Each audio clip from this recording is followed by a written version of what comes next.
וורפ סיטי. איש עומד בחדר, ממתין. אפשר לשאול הרבה שאלות על האיש הזה. למה הוא ממתין? מה זה החדר הזה? למה, לכל הרוחות, האיש הזה מחייך כמו טיפש? אבל יש שאלה אחת חשובה שקודמת לכל השאלות האלה. מהו שמו של האיש הזה? הכנס שם. קוראים לך ארתור שרלוק בראון. אתה בלש פרטי. מאז שהיית ילד, היית אוהב לראות סרטי משטרה וסרטי בילוש.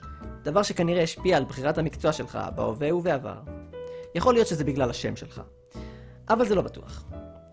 אתה עובד כבלש פרטי כבר כמה חודשים, אבל עד כה עדיין לא היו לך הרבה לקוחות. אבל כל זה עומד להשתנות. לפני כמה שעות צלצלה אליך למשרד אישה, ואמרה שיש לה בקשה אליך. היא אמורה להגיע עוד זמן מה, אז יש לך עוד זמן לשרוף לפני שהיא תגיע. מה תעשה? ארתור, תבדוק אם אתה יכול לקפוץ מהשולחן למדף הספרים. תמיד רצית לנסות את זה. נכשלת נחרצות. ארתור, סדר את העניבה שלך דחוף. זה נראה די בעייתי, אתה מבין? זה די ברור שאתה לא לובש עניבה בכלל. למען האמת, אתה לא רואה שום סיבה שתצטרך ללבוש עניבה בזמן הקרוב. ארתור, תטפס למדף בעזרת הכיסא ותנסה לקפוץ מהמדף לשולחן. לא נראה לך שזה כדאי. אם מהשולחן לא הצלחת, אין סיבה שתצליח מהמדף. אולי כדאי שתנסה להעביר את הזמן בצורה קצת יותר רגועה. אתה לא חושב? חוץ מזה, אתה לא לגמרי בטוח שאתה יכול להזיז את הכיסא משם. ארתור, תבדוק מה יש בתיק המסמכים. זוהי המזוודה שלך. בתוכה אתה שומר כל מיני פרטים ומידע בנושאי החקירה שלך. כרגע היא ריקה. ארתור, תאזין לחדשות. אתה עומד להאזין לחדשות כשלפתע נשמע דפיקה בדלת. זו כנראה האישה שחיכית לה. אתה מחליט לוותר על החדשות. גם ככה אין עכשיו חדשות. חוץ מזה, אין לך רדיו במשרד. אתה רואה רדיו על השולחן הזה? נכון מאוד, אין שם כלום. ארתור, תכניס את האישה. אתה נותן לאישה להיכנס למשרד שלך. היא אישה נאה מאוד. אם כי אתה לא לגמרי בטוח מה הגיל שלה. אתה מסמן לאישה להיכנס והיא מתחילה לדבר איתך. שלום, מר בראון. היא אומרת, אני מקווה שלא חיכית לי הרבה זמן. ארתור, תעניין בחשיבות עצמית וברצינות ותמשיך להקשיב. אתה מעניין בחשיבות עצמית וברצינות וממשיך להקשיב. שמי אוליביה רוברט. האם שמעת עליי? אומרת האישה. אתה מודה, השם הזה נשמע לך טיפה מוכר, אבל אתה לא בטוח מאיפה. באתי הנה בגלל בעלי, אלפרד רופרט. או, עכשיו אתה נזכר מאיפה השם הזה מוכר לך. ודאי שאתה יודע מי זה אלפרד רופרט, אבל נראה שגברת אוליביה לא לגמרי מאמינה לך, כי היא מוציאה מהכיס תמונה קטנה, ככל הנראה של בעלה, ומושיטה לך. ארתור, קח את התמונה ותבחן אותה, ותזכר מי זה אלפרד הזה. אין צורך בתוקפנות, אתה זוכר טוב מאוד מי זה אלפרד רופרט. הוא איש עסקים מצליח ביותר. בהחלט, האיש העשיר ביותר בעיר. הוא מקושר לאנשים החשובים ביותר בעולם, ואומרים שיש לו השפעה כמעט בכל נושא. הוא מנכ"ל של חברה מצליחה, אם כי אתה לא לגמרי זוכר מה בדיוק העיסוק של החברה. כנראה שזה משהו מאוד כללי.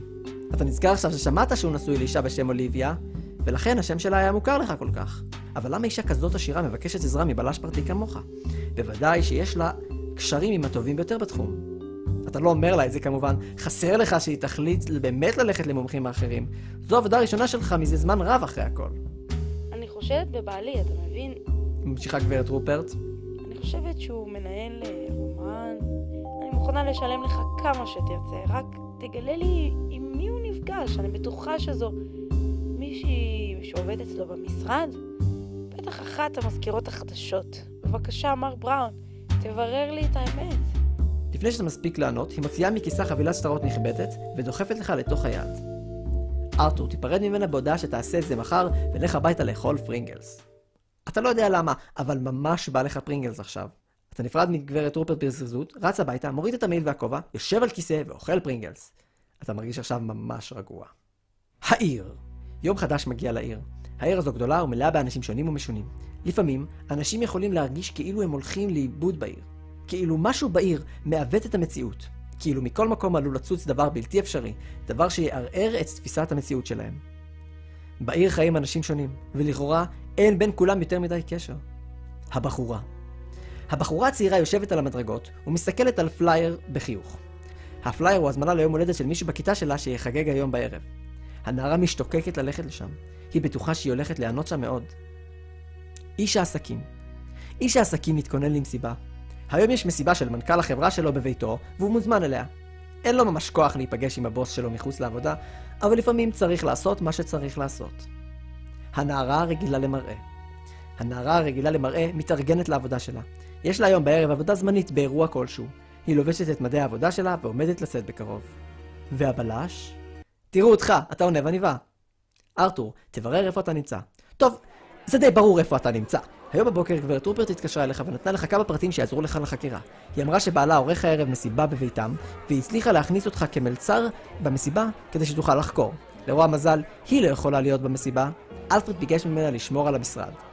האמת היא שזה רק מעלה את החשדות שהוא מסתיר מפניה משהו. עכשיו אתה עומד בחדר של המסיבה, לבוש במדי המלצר שלך, ואתה צריך להתחיל לחקור ולברר האם ועם מי אלפרד רופרט מנהל רומן. מה תעשה? ארתור, תנסה להשתלב כמלצר. אין בעיה, אתה יכול לעשות את זה בלי קושי, כי אחרי הכל, אתה באמת מלצר. הנה, רואה? אתה מחזיק את המגש ממש כמו שמלצר צריך להחזיק מגש. איש לא יחשוד בך שאתה לא מלצר. אתה נולדת להיות מלצר. אם לא היית בבלש פרטי, היית מלצר. טוב, לא צריך להגזים. ארתור, שים עין על מר רופרט. בינתיים לא נראה שהוא עושה שום דבר חשוד. הוא מדבר עם האיש הזה, כנראה מישהו שעובד איתו. משהו באיש עם החליפה הכחולה מציק לך. אתה לא לגמרי יודע למה, אבל אתה לא ממש רוצה להתקרב אליו. משום מה הוא מזכיר לך זיכרונות לא כל כך נעימים. לעזאזל, עבר הרבה זמן. למה אתה נזכר בזה עכשיו? תתרכז, ארתור, אתה באמצע עבודה. ארתור, תדבר עם המלצרית לברר מי האנשים במסיבה. אתה ניגש אל המלצרית הרגילה למראה ומנסה לברר ממנה על האנשים שנמצאים במסיבה. אני מצטערת. היא ממלמלת. אני לא יודעת מי מוזמן למסיבה הזו יותר ממך. אנשים מהעבודה אולי, משפחה, לא, זה לא הגיוני. אתה שם לב שהנערה הרגילה למראה נראית מעט מוסחת דעת. היא כל הזמן מסתכלת על הדלת שבקצה השני של החדר, דלת חדר העבודה של מר רופרט. במראה של הנערה אין שום דבר חשוד, אבל היא מתנהגת בצורה קצת משונה. ארתור, תיכנס לחדר העבודה ותתחיל לחטט. זה רעיון מאוד טוב. לרוע מזל, הדלת של חדר העבודה נעולה, ואין לך דרך להיכנס לשם. מלצר! אתה שומע מאחוריך. נראה שאחד מהאורחים במסיבה רוצה את העזרה שלך. ארתור, סדר את העניבה שלך דחוף. אין בעיה. עכשיו, כשיש לך עניבה, אתה יכול לעשות את זה. ארתור, תקשיב למי שקרא לך, ואחרי שהוא יעזוב אותך, תנסה לסחוב ממישהו מפתח. אתה מקשיב בחצי אוזן לאורח שקרא לך, ומנסה לשים לב לסביבה שלך תוך כדי. האורח רק רוצה להתלנן על משהו שהיה לו באוכל, אז אתה מעניין ומתנצל בלי לשים לב אליו יותר מדי. אבל ממי תוכל לסחוב מפתח? האדם היחיד שאתה חושב עליו הוא מר רופרט, אבל אתה ממש לא רוצה להתקרב אליו כל עוד הוא מדבר עם האיש הזה. האיש עם החליפה הכחולה הוא אורח גם כן, אז אין סיבה שלא יהיה מפתח. למי עוד יכול להיות מפתח?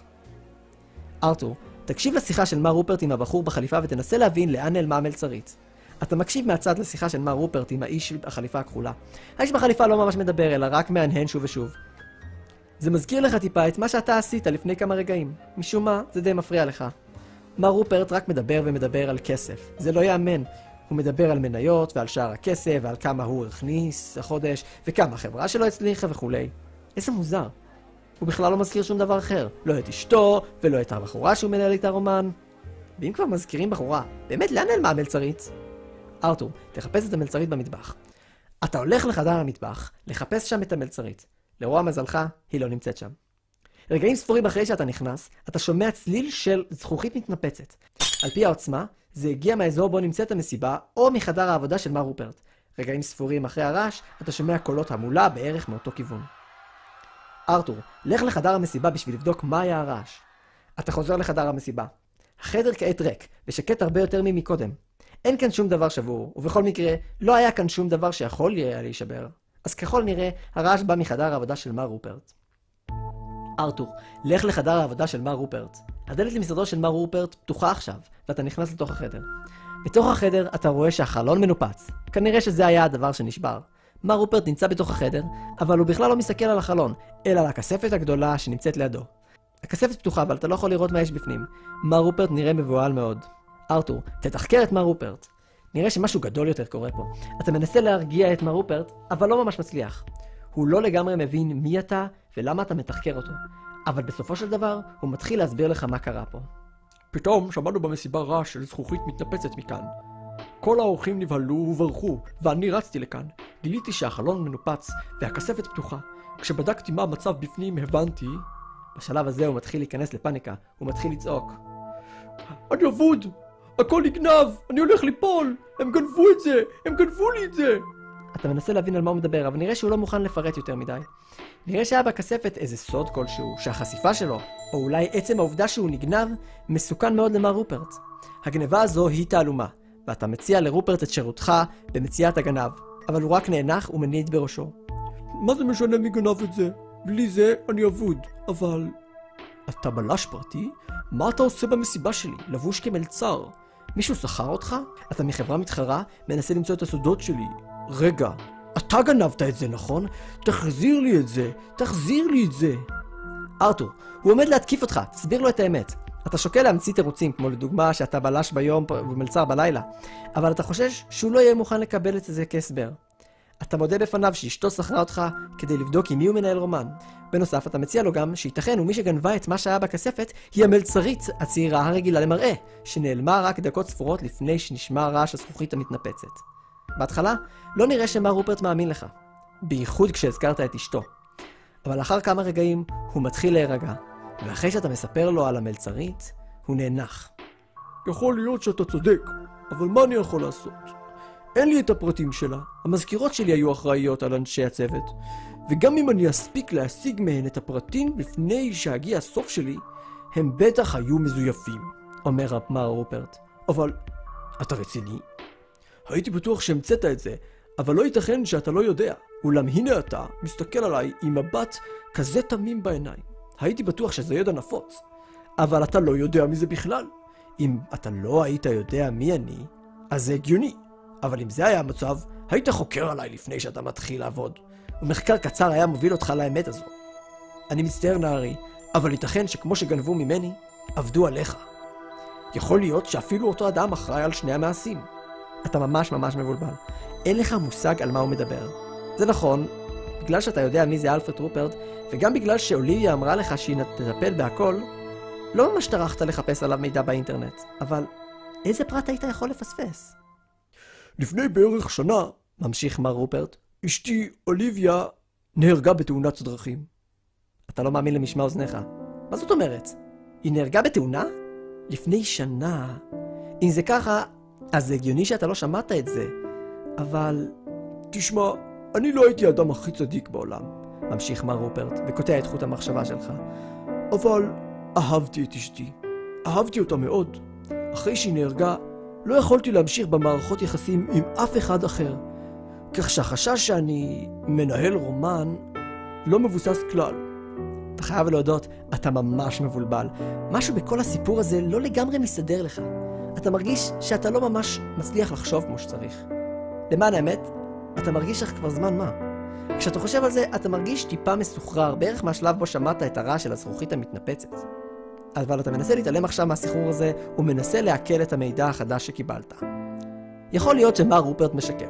יכול להיות שאם תלך לחפש עליו מידע אחר כך, אתה תגלה שאין אמת מדבריו, אבל כשתחזור אליו, הוא יוכל לתבוע אותך על שעקבת אחריו בצורה לא חוקית. למה בכלל אמרת לו את האמת? בכל מקרה, אתה ממש לא רוצה להיכנס לעניינים משפטיים. הספיקה לך פעם אחת. אבל מה אם הוא אומר את האמת? אם זה נכון, מישהי באה אליך למשרד, התחסדה לאשתו של מר רופרט וביקשה ממך לבוא הנה. בדיוק ביום בו נגנב משהו חשוב למר רופרט, מהכספת. יכול להיות שהיא תכננה את זה? אולי זה נועד להפליל אותך? או שאולי רצתה שאתה דווקא תעצור את הגנב? אם רק לא היית הולך למטבח, היית יכול להיות פה בחדר ולראות את הגניבה במו עיניך. לכל הרוחות אתה נזכר שאוליביה... לא, האישה שאמרה ששמה אוליביה, דיברה איתך בטלפון, יש לך את המספר שלה. אולי כדאי שתדבר איתה, ואולי כדאי שקודם כל תנסה לברר אם מה שמר רופרט אומר אמיתי או לא. הוא נראה לך כן למדי, הוא כמעט בכה כשהוא סיפר לך שאוליביה מתה. מה תעשה עכשיו? ארתור, חפש את המלצרית. ארתור לא יכול לחפש את המלצרית עכשיו, כי הוא עסוק בלהיות הנער על הגג מוקדם יותר הלילה. מי זה הנער הזה? מה הוא עושה על הגג? מה קרה לו? נו, זה די ברור שיש שאלה הרבה יותר חשובה, נכון? איך קוראים לנער הזה? הכנס שם. קוראים לך לוקסטון. היום היה יום הולדתך 18. עד לפני כמה שעות, הכל היה בסדר גמור. חגגת עם החברים שלך יום הולדת, והיה מאוד שמח. אבל עכשיו, אתה עומד על גג של בניין, ומתכנן לקפוץ למטה. עשית דבר נורא והיום, ואתה לא יכול לסלוח לעצמך. בכל הדרך לכאן אתה אמרת לעצמך שוב ושוב שזה היה אלכוהול, ושוב ושוב ענית לעצמך שזה לא תירוץ. אתה לא תוכל להמשיך ככה. זה הסוף, אתה יודע. כל מה שאתה צריך זה לקחת צעד אחד קדימה ולקפוץ. מה תעשה? לוק, תחשוב על מה שעשית ועל כל מה שיקר לך בחיים, ותחשוב אם אפשר לתקן את העוול. לא. אם היו מבקשים ממך לפני כמה שעות לחשוב על כל מה שיקר לך בחיים, היית יכול לענות בקלות. עכשיו, לא כל כך. לא, אי אפשר לתקן את העוול. העונש שלך הוא הפתרון היחיד. לוק, קח נשימה עמוקה ותרגע מעט. לא, אתה די רגוע. אתה היית קצת לחוץ בהתחלה, ובכל הדרך לכאן מהבית שלך אתה נרגעת. אתה הגעת על הבחירה הזו מתוך שיקול דעת. לוק, קפוץ. אתה מוכן לזה. אתה נופל במהירות. בעוד כמה רגעים, הגוף שלך יתנגש בקרקע, והכל ייגמר. זו הייתה הבחירה שלך, אתה לא מפחד. ובכל זאת, אתה מרגיש תחושה משונה, כאילו הזמן עוצר מלכת. האם זה פחד? האם אתה לא רוצה למות? לא, זה לא זה. משהו פה בכלל לא בסדר. אתה נופל, אבל אתה לא בטוח שאתה מרגיש את הנפילה. זה כאילו משהו באוויר, משהו בעיר, מעוות. בנוסף, אתה חושב שאתה שומע צליל שזכוכית נשברת. אבל אולי זה רק משהו בראש שלך? משהו פה לא בסדר. אבל בכל רגע אתה מרגיש שהכל חוזר להיות נורמלי. הזמן ממשיך לנוע בקצב הגיוני, שוב אתה נופל. עוד רגע אתה תגיע לקרקע, ויד ענקית תופסת אותך וברימה אותך למעלה. רגע, מה? היד הענקית הזאת לא הייתה פה לפני שנייה. היא לא יצאה מהאדמה ותפסה אותך. רגע אחד היא לא הייתה שם, וברגע הבא אתה היית כלוא בתוכה. כאילו היא הייתה שם, כל הזמן. אבל אתה לא יכולת לשים לב אליה. היא לוחצת על גופך ומוחצת אותו. אתה מרגיש את הלחץ מועך את כל גופך ומונע מהאוויר להיכנס לריאות שלך. אתה לא מבין מה לכל הרוחות קורה פה, אבל לפחות היד הענקית הזאת תהרוג אותך. זה מה שחשוב, לא? לוק, תנחת כבר. אתה נוחת בחזרה על הגג. אתה שוכב על הבטן, מבולבל. מה קרה עכשיו? למה היד שחררה אותך? אתה לא מצליח לראות כל כך טוב. אני מצטערת, אבל אכפת לך לשמור עליו שנייה? רק הצלתי אותו, ואני לא רוצה שהוא ייפגע בקרוב. אתה לא בטוח מי אמר את זה, ואל מי הוא מדבר, אבל לפני שאתה מספיק להגיב, אתה מרגיש משהו רך נדחף לך לתוך הידיים. לוק, תסתכל על הכיוון ממנו נשמע הכל. אתה רואה לידך בחורה רגילה למראה. אני צריכה ללכת, אבל אני אחזור בעוד כמה רגעים. אני לא יודעת מה זה היה, אבל על פי הניסיון שלי, כל דבר שיש לו יד ימין, יש לו גם יד שמאל. זאת אומרת שלא יצאנו מכלל סכנה. אני יודעת שזה ממש מבלבל אותך, אבל אני מבטיחה לחזור שזה ייגמר להסביר הכל. לא, רגע. היא בכלל לא רגילה למראה. השיער שלה אדום, ויש לה קוקו בצבע תכלת. זה לא רגיל בכלל. למה חשבת שזה רגיל? והיא מחזיקה ביד חרב? יכול להיות שהיא זו שחתכה את היד? לוק, תסתכל על מה שיש לך בידיים. מה זה הדבר הזה? זה נראה כמו סוג של חזיר. טוב, לא ממש. זה הרבה יותר מדי קטן בשביל להיות חזיר. גם אין לזה אוזניים. והוא בצבע זהב. הוא נראה מעט מפוחד. רגע, הוא עשה עכשיו קקי מזהב? סוף מקרה ראשון.